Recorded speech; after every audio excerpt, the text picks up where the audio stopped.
Apreciados, muy bienvenidos, bienvenidas. Esta semana vamos a tocar un tema muy interesante, hermoso, gratificante, elevador. Póngale usted el adjetivo que quiera, pero es maravilloso. Él murió por nosotros. Cuando hablamos de que Cristo murió por nosotros, por lo menos tenemos que entender algunas palabras que están en ese contexto de su muerte. Por ejemplo, redime, revela, derrota, miren las palabritas que estoy usando y las vamos a conversar, y prueba que realmente se puede vivir para luego vivir la eternidad. Allí en Juan 1:29, por ejemplo, San Juan dice que Juan es un escritor extraordinario de Jesús, habla de Jesús realmente. Él dice lo siguiente: el día siguiente vio Juan a Jesús que venía a él y dijo: este es el Cordero de Dios. Este es el Cordero de Dios que quita el pecado del mundo. ¿Qué les parece? Bueno, de ese tema vamos a conversar esta semana. Bienvenido, Alan. ¿Cómo estás? Bien, gracias a Dios. Alan Bornabé nos está acompañando toda la semana. Bienvenido, ¿eh? Gracias, hermano. Oye, ¿de qué es el tema general de la lección de esta trimestre? Porque no hay que desenfocarse de ese tema. Porque uno podría hablar de la muerte de Jesús, pero desenfocado del tema general. Y no es la idea, porque estos temas van reforzando el tema central, el tema general. Estamos hablando del dilema, el gran dilema humano de la muerte, pero sobre todo, más que de la muerte, de la solución que Dios le ha dado al ser humano, que es la vida eterna, lo que viene después de la muerte. Eso es interesante porque muerte, ¿no es cierto?, y vida eterna son cosas opuestas. Porque muerte significa término de algo, y de todo estamos expuestos a esto tarde o temprano. Vamos a estar en un lugar donde hay silencio absoluto, nada se sabe, así lo hemos estudiado. Pero lo interesante es que Dios nos ha prometido vida eterna. Entonces, en ese contexto, ahora, el tema de que Jesús murió por nosotros es relevante. Esto va a reforzar esta idea catastrófica de la muerte, ¿o no? Así es. Tú tienes allí un texto que está en Juan, ¿no es cierto? El texto que es como el central de alguna manera de nuestro tema, 3:14. Juan 3:14 dice así. 3:14. Uno tiene que entender que esto está hablando de Juan y lo está hablando en el Nuevo Testamento. Interesante eso. Y Juan escribe, es el último autor que escribe, ¿no es cierto? Así que han pasado unos 90 años más o menos, o vamos a decir 60 años después de la muerte de Cristo, una cosa así, y escribe el autor. Así, ¿qué es lo que está diciendo él? Mira, ¿qué es lo que dice? Dice, y como Moisés levantó la serpiente en el desierto, así es necesario que el Hijo del Hombre sea levantado. ¿Qué te parece si el texto? ¿A qué está haciendo referencia el...? Es muy profundo porque uno podría ampliar mucho algo acá, pero una vez un niño me hizo una pregunta, me dijo, profe, ¿por qué acá dice esto? O sea, usted está diciendo que Jesús, porque Jesús le dijo esto a Nicodemo, Jesús se está equiparando con una serpiente. Claro. Como que él no entendía, y yo le explicaba, le trataba de hacer entender que eso fue lo que hizo por amor de la humanidad, Dios a través de su Hijo, hacerse pecado por nosotros, hacerse un ser humano para vivir, sentir lo que nosotros sentimos, resistir las tentaciones y a través de eso ser nuestro ejemplo de vida. Ahí hay un hecho muy básico e importante, mira, de acuerdo a lo que tú estás diciendo ahí, porque si uno se pone en el contexto de la realidad de lo que pasó, había una situación terrible. Yo siempre he pensado que lo que Dios hizo fue levantar esa barrera de protección un poquito y entraron las serpientes, porque en el desierto hay serpientes. Ellos nunca habían tenido ese problema. Y entraron y comenzaron a picar, dice acá, y la gente empezó a morir. Está en Números 21, creo. Claro, entonces, ¿qué es lo que sucede? Dios dice, hasta una serpiente de bronce, levántala. Y ahí viene el detalle, porque no tenían que tocarla, sino mirarla. Mirarla. Y estaba de tal manera que todos podían verla. Por lo tanto, el que tenía, y aquí voy a usar un concepto muy hermoso, que es fe, porque ¿qué otra cosa tenía? Tenía en la picazón, ¿no es cierto?, consecuencia de la muerte, miraba y se sanaba. Así es. Ahora, esto es lo que está diciendo Jesús, o sea, Juan, él vino, se levantó en una cruz y por fe lo vamos a mirar y por fe vamos a vivir. Así es. Interesante, ¿no? Y se acabó el problema. Bueno, vamos a mirar un poquito más adelante acerca de esto desde la fundación del mundo. Allí en Apocalipsis 13:8, si tú lo tienes, hay un texto que de alguna manera nos va a ayudar a nosotros a entender este concepto desde la fundación del mundo, porque Cristo fue inmolado desde la fundación. ¿Qué dice ahí Apocalipsis 13:8? Dice, y la adoraron todos los moradores de la tierra, hablando de la adoración falsa, cuyos nombres no estaban escritos en el libro de la vida del Cordero que fue inmolado desde el principio del mundo. O sea, este plan no era así improvisado, no era del momento, sino que de siempre. Ya acá obviamente no está hablando de que el sacrificio en sí en la cruz fue, por decirlo así, ejecutado. No, sabemos que en la historia del primer siglo se realizó, sino que la idea es que el acto de sacrificio, de ofrecerse Cristo en favor de la humanidad para salvarlo del pecado, ya desde antes que fueran los seres humanos creados, estaba en marcha, se había decidido. Ahora, nosotros entendemos que este es un proyecto de Cristo que está completo y que comienza de la fundación y Él lo va a terminar de una manera exitosa para nosotros, y de eso lo vamos a ir conversando nosotros. Así que, por ejemplo, Hechos 2:23 dice, a este entregado por el determinado consejo. Mira lo que está hablando, esto es el Nuevo Testamento, determinado consejo, ¿no es cierto? Anticipado conocimiento de Dios, prendisteis y matasteis por mano de inicuos, lo crucificaste. Por eso que la reacción que tiene la gente después de la predicación de Pedro es terrible, porque yo creo que muchos de los que estaban allí gritaban, crucifícale, y se encontraron con nuestra realidad, que era el Mesías, que ellos esperaban. Tú recuerdas que después ellos van a decir, ¿y ahora qué haremos? Es una cuestión así terrible, ¿eh? Claro, extraña, ¿no? Extraño, pero ¿qué pasa? Eso que dijeron que haremos, Pedro les responde, ellos aceptan y quedan libres para hacer y caminar con Dios y vivir la eternidad después. Lindo, ¿no es cierto? Así es. Solamente aceptar a Jesús. El plan está desde el principio, desde que cayó Adán y Eva, pero lo único que tenemos que hacer como seres humanos es conocer ese plan y tomar una decisión en favor de él. Es como para pensarlo, ¿no te parece? Así es.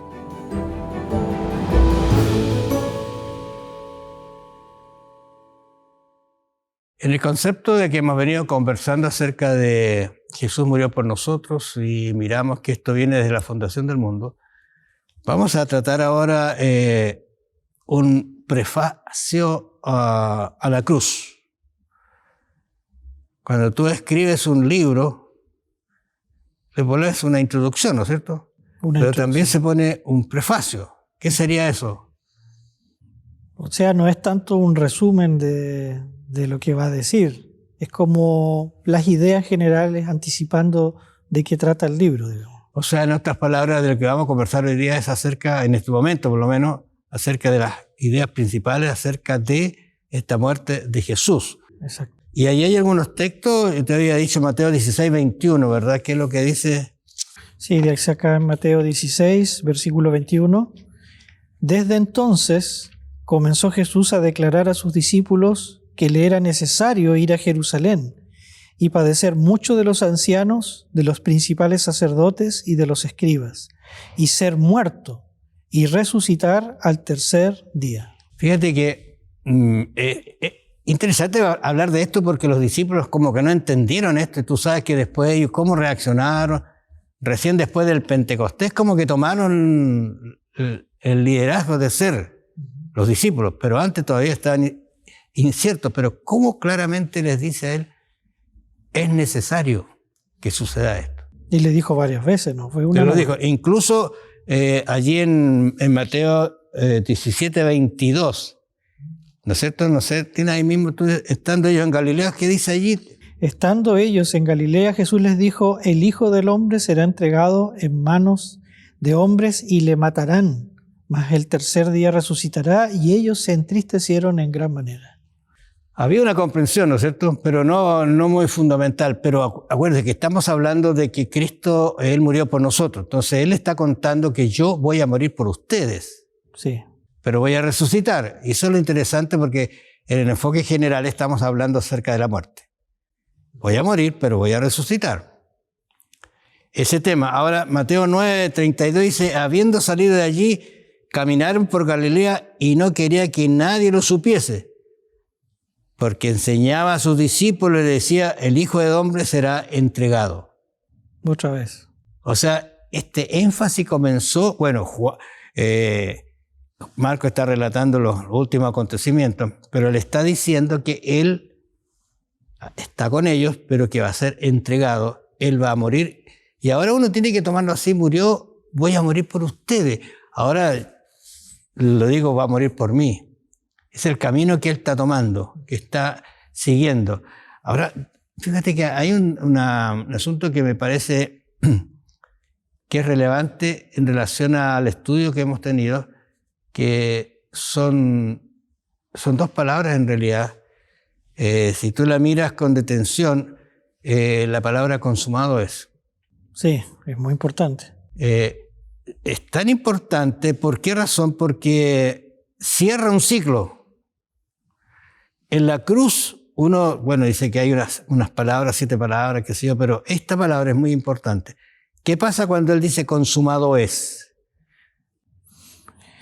Lo podemos entender, yo creo que más que nada como el logro, el alcance del plan de salvación, especialmente de morir en lugar del ser humano, para poder darle salvación, para abrirle la puerta al hombre para salvarse y tener vida eterna, en contraste a la muerte. Ese tiene ese sentido, el consumado es, porque hay que acordarse, si uno reflexiona en esto, que en Apocalipsis también aparece la idea de que Cristo va a consumar el plan de salvación, pero ya en la etapa final. Pero acá nos está enseñando que en la cruz sucedió algo sumamente importante, que es lo que posibilita que todos nosotros podamos acceder a una esperanza, de que la muerte no es el último paso, no es el final del camino, sino que hay algo que está más allá de la muerte, pero eso es, como le decía Jesús a Nicodemo, mirando por fe a la serpiente de bronce, es mirando a Cristo, su sacrificio. Él permite, ¿no es cierto?, a través de ese sacrificio de amor, que nosotros podamos tener salvación.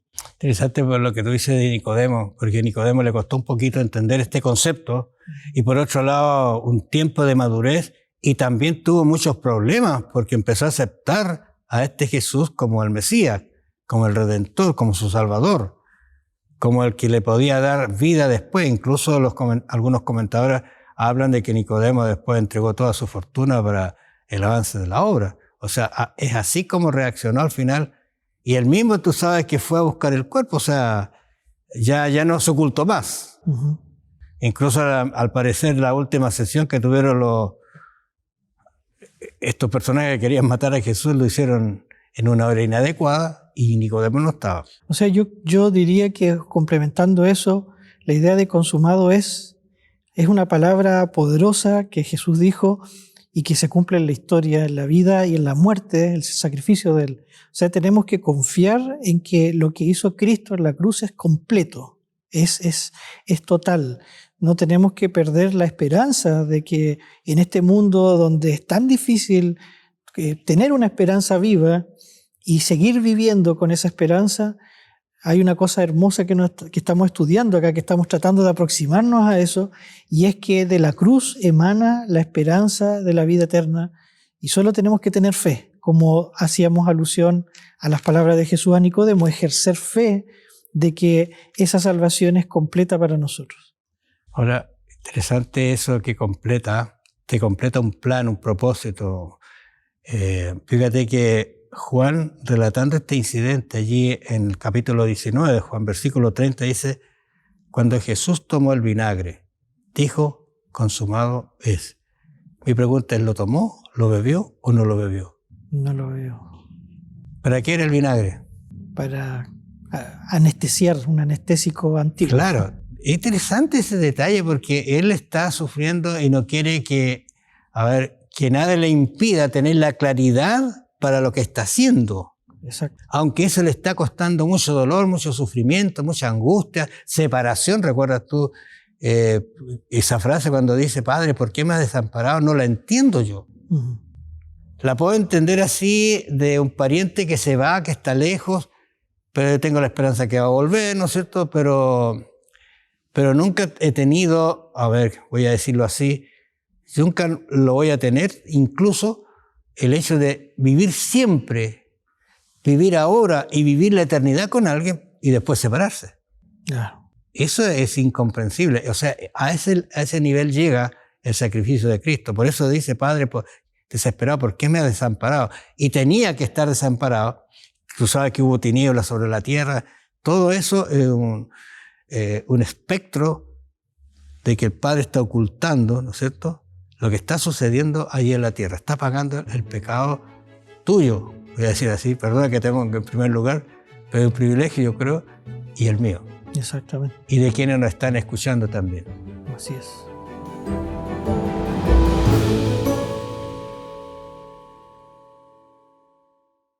Dos conceptos que vamos a seguir conversando para ir concluyendo nuestro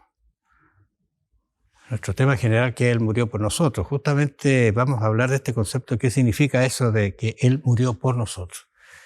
Yo creo que en este caso hay que tomarlo muy personal, porque así vale. Cuando uno habla, la gente le puede decir: Jesús murió por ti, pero vaya, murió también por mí. Y no estoy ausente del desvío, ¿no es cierto? Tú sabes que el gran texto de Juan 3:16, ¿qué es lo que dice? Se lo dijo a Nicodemo. Porque de tal manera, ¿qué le dice? Amó Dios al mundo. Que ha dado, que ha entregado, que ha regalado. Y alguien podría decir, yo creo que no estaríamos mal decir que se entregó a sí mismo, Dios. Uh-huh. Porque Dios estuvo con nosotros. Acuérdate que Emmanuel dice: Dios con nosotros. O sea, Dios estuvo con nosotros, ocultó sí su naturaleza con el propósito de que no desapareciera la humanidad, pero ahí estuvo. Ahora, ¿qué es lo que dice Romanos 3:23? Romanos, 6:23. Mira el texto este maravilloso también. Bueno, Pablo es extraordinariamente profundo en sus textos. Dice: porque la paga del pecado es muerte, pero la dádiva de Dios es vida eterna en Cristo Jesús, Señor nuestro. Cuando dice aquí: porque la paga del pecado, ¿qué significa eso? Es la recompensa que vas a recibir si persistes en el mal. Si rechazas a Cristo y su plan de salvación, es lo único que vamos a obtener la muerte. Ahora, la muerte eterna, de paso, ¿no? Yo estoy pensando en alguien que cometió algo muy grave, muy terrible. Uh-huh. La paga del pecado de él es morir. Sí. Pero ¿qué pasa si se arrepiente? Dice. Entonces, ¿quién paga esa culpa? Y aquí viene el asunto, que Él murió por nosotros. La paga Jesús, la pagó. Él recibe el castigo de ese error. Uh-huh. ¿Y qué pasa con Él? Tiene una oportunidad nueva, digamos. Tiene una oportunidad de reconciliarse y de hacer amistad con Dios y estar en el cielo. Y además, déjeme intervenir con esto, todos nosotros diariamente tenemos eso. Si pudiéramos decirlo en el lenguaje que usa Pablo, la justificación por la fe es un asunto diario, entendiéndolo como la oportunidad de cada mañana reconciliarme con Dios y antes de dormir. Hay una cita que dice la hermana Juárez, es preciosa, casi me la he memorizado, pero dice más o menos así, dice: lo que hizo Cristo, el Cristo hombre, como nosotros, fue tomarse de la mano de la divinidad con una mano y con la otra abrazar a nosotros los seres humanos. Dice que eso es lo que hizo la cruz. y la resurrección, porque también se vincula, como vamos a ver la próxima semana, con la resurrección de Cristo. Interesante porque algunos objetan un poquito este concepto de la cruz, porque dicen, bueno, ¿por qué miramos la cruz y la cruz no tiene nada? Pero tiene un significado. Sí. En el proceso de la salvación tiene un significado muy profundo. Ahora, tú, por ejemplo, acabas de decir eso, abraza. Ese concepto es muy cariñoso, muy cercano. Mira, Cristo está tomado del cielo, está haciendo, ¿no es cierto?, el vínculo, abraza, pero ese abrazo le está costando muy caro. Muy caro. Incluso aquí viene el significado de la cruz, muy caro. ¿Qué es lo que pasó en el Getsemaní, por ejemplo, con Jesús? ¿Qué es lo que sufrió? Y yo a veces miro el detalle de esto y he estado meditando estos conceptos que en la medida que se acercaba el momento de su crucifixión, comenzó a quedar solo. Los discípulos se durmieron, cuando lo fueron a tomar, arrancaron, quedó por allí Pedro y Juan, ¿no es cierto?, tratando de ir detrásito, viendo, y cuando el momento que parece que Juan es el único que se queda cercano a Jesús, ¿ah? Sí, el único. Estuvo ahí mismo. Ahí mismo, pero el Pedro, que también estuvo, ¿qué es lo que sucede con él? Lo niega. O sea, no sé si humanamente uno empieza a ver qué terribles consecuencias está teniendo. O sea, solo enfrentó el pecado. Así que cuando dice uno, Cristo murió por nosotros, no fue algo tan sencillo. Y la cruz tiene un significado extraordinario. Ahí en 1 Corintios dice, porque la palabra de la cruz es locura para los que se pierden.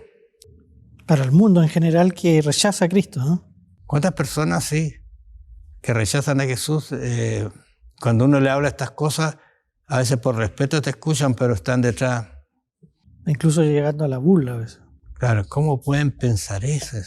En un mundo tan civilizado, donde hay tanta cultura, donde hay tanta conocimiento, donde estamos bien comunicados, pero estamos viendo los resultados de eso. Se parece mucho a algo, si por citar un filósofo famoso, Friedrich Nietzsche, que Ajá. entre otras cosas él decía, ¿no es cierto?, que el cristianismo es para casi los imbéciles, disculpando la palabra, él usa un lenguaje muy fuerte para los inútiles, los débiles.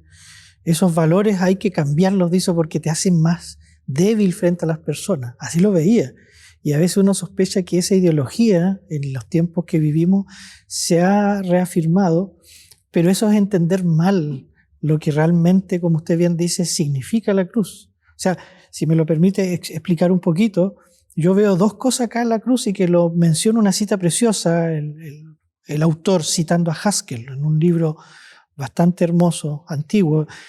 En la cruz vemos tanto la obra satánica de la violencia, de la depravación humana, de lo que son capaces de hacer los soldados romanos, del dolor de infligir, de escupir, lo más hermoso, lo más sagrado que hay en la vida, el valor de la vida, el creador. Pero por otro lado, a través de esa negrura, de esa profundidad, de ese dolor y esa violencia, vemos el gran amor del Padre, vemos el cariño, el abrazo, el que se sacrifica a pesar de ser despreciado. Vemos las lágrimas de Cristo, estando dispuesto a separarse de su Padre, por nosotros, por usted y por mí. ¿Cómo vemos esa combinación? Bueno, Cristo vence, aunque Satanás creía que estaba matando al Hijo de Dios, pero nuestro Salvador venció y va a vencer no solo a la muerte, sino a la muerte eterna, para darnos a nosotros vida eterna. ¿Sabe que de acuerdo a lo que tú estás hablando y haciéndonos reflexionar, estoy pensando que no fue en vano ese sacrificio? ¿Tú recuerdas que el centurión que estaba allí con la espada, ¿no es cierto? ¿Qué expresión tuvo? ¿Cómo llega a él un conocimiento que quizás de otra manera nunca lo habría... No sabemos qué pasó con él después, no sabemos. Pero que él dice ciertamente, mira lo que dice ese hombre, si uno lo mira... Un pagano, no tenía idea de lo que... Un pagano, no sabía de nada esto, y más aún su interés en defender a Roma pasaba por sobre la gente. Era terrible lo que hacían los romanos. Pero ¿qué pasa? Él llega y reacciona y dice, ciertamente, este era hijo de Dios. O sea, no puede ser de otra manera. O sea, entendió ese concepto. Yo estoy pensando en lo que significa para nosotros hoy día. Y estoy pensando también lo que significa para usted, que nos está escuchando, que nos está viendo. Hay dos palabras que yo quisiera resaltar para terminar. Una es esa palabra consumado. Si usted recuerda, está ahí en Juan diciendo consumado es. Pero hay una palabra más que a mí me gusta mucho. Ha resucitado. Se consumó un plan, pero ¿qué dicen las mujeres en Mateo cuando dice ha resucitado? Ese es el concepto que usted tiene que tener. No se quedó allí el plan, se terminó. Ha resucitado y hoy día nos espera para un encuentro final de la eternidad. Que el Señor los bendiga y los acompañe. Nos vemos la próxima semana.